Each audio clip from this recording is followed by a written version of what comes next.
오늘 탄핵 선고일 홍뉴스에서는 어떤 얘기를 좀 해볼까요? 예, 저 역시 이 탄핵 선고일에 맞춰서 관련 주제를 가지고 와봤는데요. 정말 뭐 탄핵 얘기를 홍뉴스에서도 안 해볼 수가 없어요. 네, 오늘 탄핵 심판은 작년 9월 20일 미륵 K재단 배우로 최순실이라는 이름 석자가 등장한 지 딱 171일 만입니다. 그러니까 우리 언론에 최순실이란 이름이 처음 등장한 게 9월 20일입니까? 네, 그렇죠. 사실 뉴스쇼에서도 K스포츠 미르재단 얘기는 9월 2일 나왔었습니다. 네, 처음에는 대통령 측근 비리 사건에서 국정농단 사건으로 다시 최순실 박근혜 게이트로 대통령 탄핵 사건으로 쭉 이어져 왔습니다. 그렇죠. 그래서 이 시간엔 지난 5개월의 과정을 몇 개의 키워드로 재조명해 보려고 합니다. 사실은 뭐 짧은 시간 안에 너무 많은 뉴스들이 쏟아져 나와서 여러분들도 좀 가물가물한 부분도 있으실 것 같고요. 요새 뭐 가짜 뉴스도 판치고 있어서 우리가 좀 냉정하게 그 과정을 되짚어볼 의미 있을 것 같습니다. 몇 가지 키워드로 좀 조명을 해볼까요? 네, 우선 거짓말이라는 키워드로 사건을 살펴보겠습니다. 거짓말. 시간이 지나면서 거짓으로 판명된 일들도 많았죠. 그렇습니다. 우선 박근혜 대통령의 거짓말부터 볼까요? 박 대통령의 직접적인 첫 반응은 이 미륵 K재단에 최순실이 개입됐다는 언론 보도 이후 딱 한 달 만에 나왔습니다. 이처럼 의미 있는 사업에 대해 의혹이 확산되고 도를 지나치게 인신 공격성 논란이 계속 이어진다면 문화 융성을 위한 기업들의 순수한 참여 의지에 찬물을 끼얹어 기업들도 더 이상 투자를 하지 않을 것이고 기업들이 순수하게 자발적으로 참여한 거다라고 10월 20일에 말했던 건데 이 말이 지금 거짓으로 판명이 돼 가고 있다는 거죠? 그렇죠. 지난 청문회 과정 또 뒤이은 검찰 특검 수사에서 청와대의 요구로 기업들이 돈 낸 사실이 낱낱이 밝혀졌죠. 지금 이 10월 20일 것이 대통령 첫 언급이고 그 그렇습니다. 이후에도 몇 차례 더 있었어요? 이후에 3번의 대국민 담화가 있었고요. 한 번의 출입비리 간담회 그리고 친박 인터넷 매체와의 인터뷰 이렇게 총 5번이 있었는데요. 먼저 10월 25일 1차 담화의 한 부분 들어보시죠. 최순실 씨는 지난 대선 때 주로 개인적인 의견이나 소감을 전달해주는 역할을 하였습니다. 취임 후에도 일부 자료들에 대해 의견을 들은 적도 있으나 청와대의 보좌 체계가 완비된 이후에는 그만두었습니다.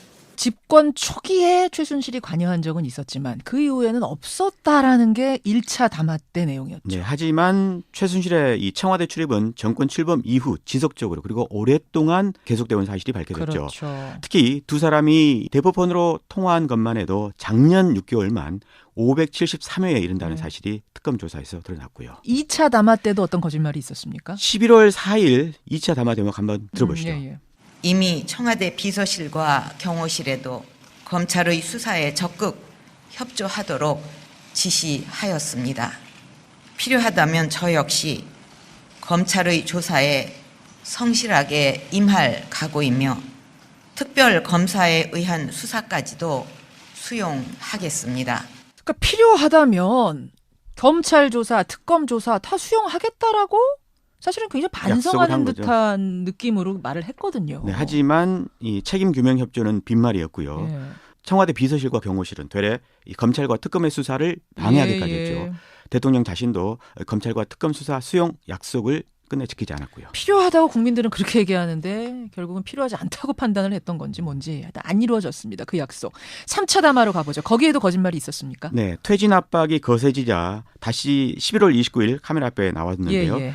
퇴진 문제를 국회 결정에 맡기겠다 이러면서 승부수를 띄웠습니다.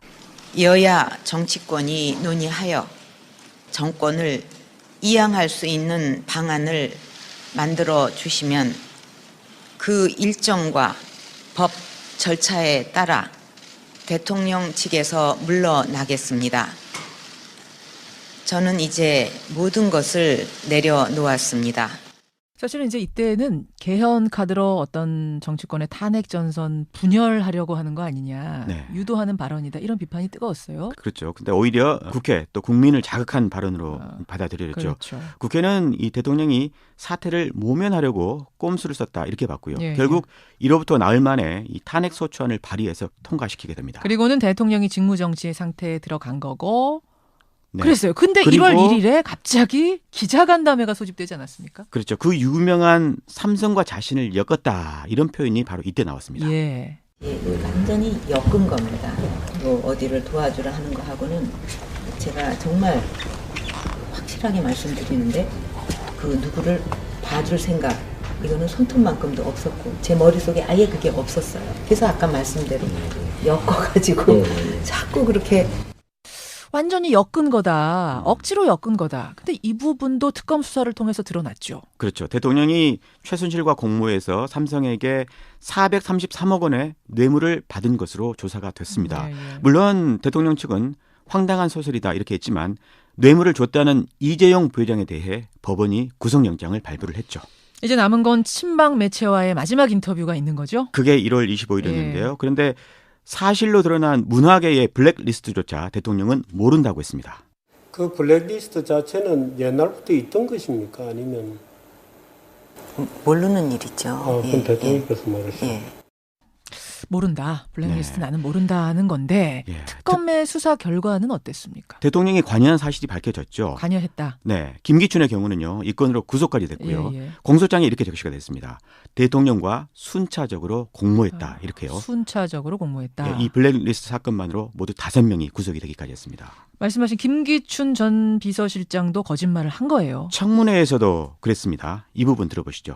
지시가 있은 뒤부터 블랙리스트가 김기춘 실장으로부터 시작되어서 그 다음에 정무수석을 거쳐서 문화부로 내려왔다는 것이 문화부 전직 공무원의 증언인데 사실입니까? 저희들 블랙리스트 만든 일 없습니다. 저희들 블랙리스트 만든 적 없습니다. 네. 문화부에 그 많은 증언들이 다 나오는데도 상당히 뻔뻔하게 청문회에서 이야기를 했는데 이게 12월 7일 청문회입니다, 여러분. 그렇습니다. 자, 이야기가 자연스럽게 대통령 거짓말에서 청문회 거짓말로 넘어왔습니다. 네, 근데 청문회에서는 뭐 블랙리스트뿐만 아니라 거짓 증언들이 너무 많았잖아요. 많았죠. 대표적인 게 이재용 삼성 부회장 얘기가 아닐까 싶은데요. 한번 들어보실까요?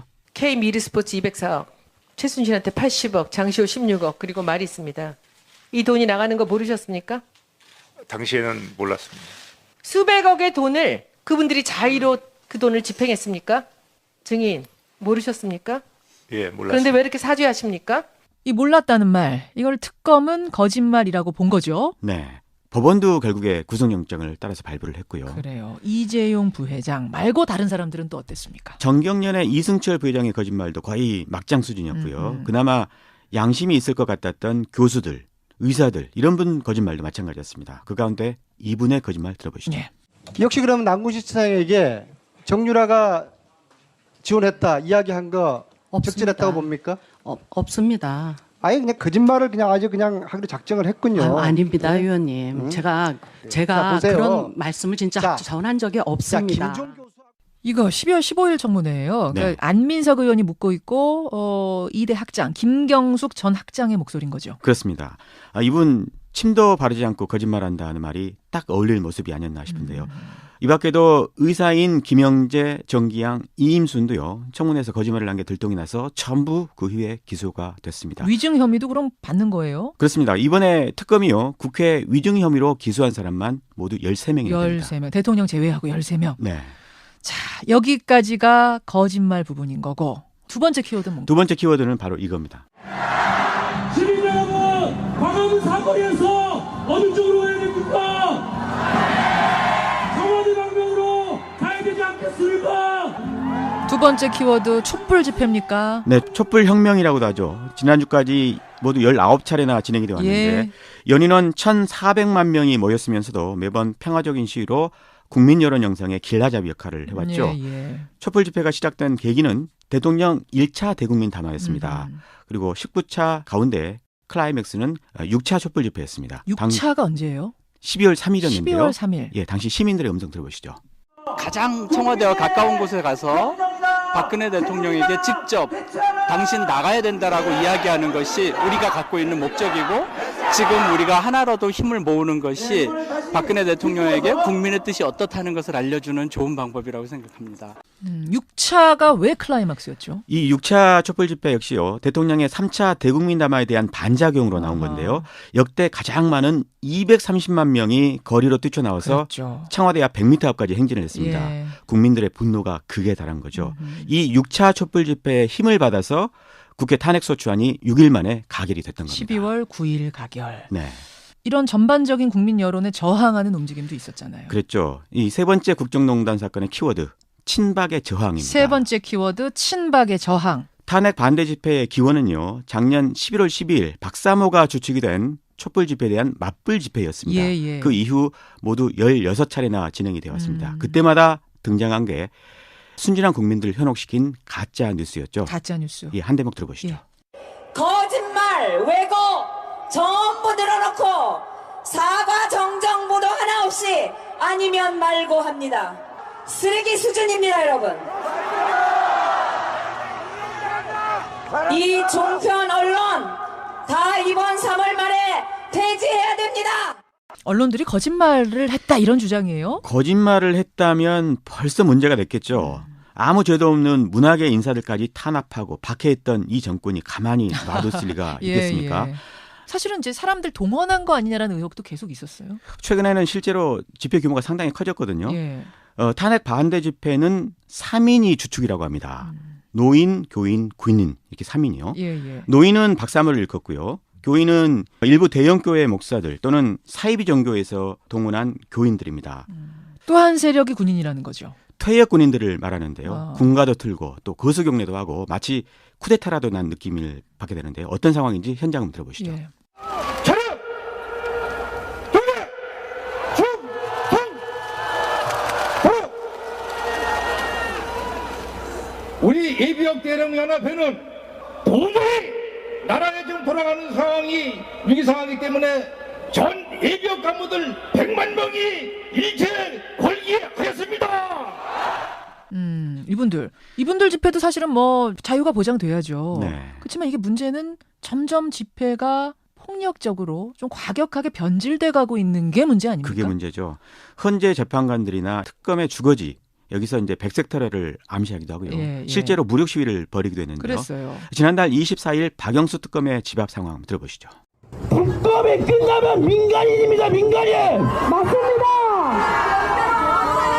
그럼 당신 언제 딸지 몰라. 박영수 처단. 박영수 처단. 박영수 박살. 박영수 박살.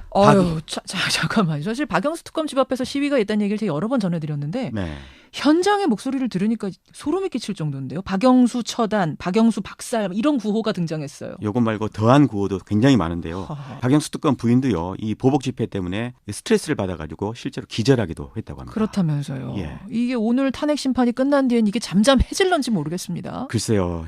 이분들 지금의 분위기를 봐서는 헌재가 탄핵을 인용한다면 쉽게 승복하지 않을 그런 분위기입니다. 참 이게 이제 오늘 세 가지 키워드로 정리를 좀 해봤는데 좀 모자란 느낌도 들어요. 더 할 얘기 많죠? 네. 검찰과 특검의 활동상 또 헌재 변론 활동에서 짚어볼 것들도 많을 것 같습니다. 예, 예. 또 이번 사건을 있게 한 언론의 보도 활동 또 내부자의 폭로 이런 것들도 제가 일일이 정리는 못했습니다만 청취자들 뇌리에는 남아있을 것 같습니다.